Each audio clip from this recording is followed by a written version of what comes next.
بسم اللہ الرحمن الرحیم۔ معزز ناظرین، السلام علیکم ورحمۃ اللہ وبرکاتہ۔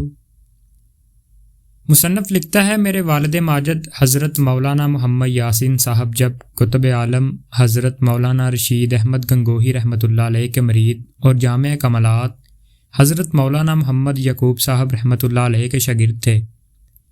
انہوں نے خود اپنا واقعہ سنایا کہ ایک مرتبہ حضرت مولانا محمد یعقوب صاحب رحمۃ اللہ علیہ دارالعلوم دیوبند کے طالب علم بچوں سے کچھ دیر تک خوش طبعی کی باتیں کرتے رہے تو والد صاحب نے سوال کیا کہ حضرت اکابر سلف سے زائد کلام سے بچنے کے بارے میں بڑی سخت تاکید منقول ہے، ان کی اصلی حیثیت کیا ہے؟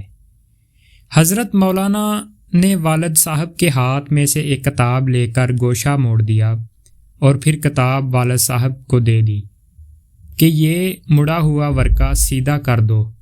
والد صاحب نے بار بار سیدھا کیا مگر وہ پھر مڑ جاتا۔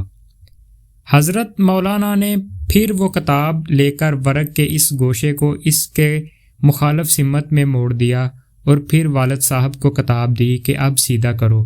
والد صاحب نے سیدھا کر دیا تو ورقہ اپنی جگہ سیدھا بیٹھ گیا۔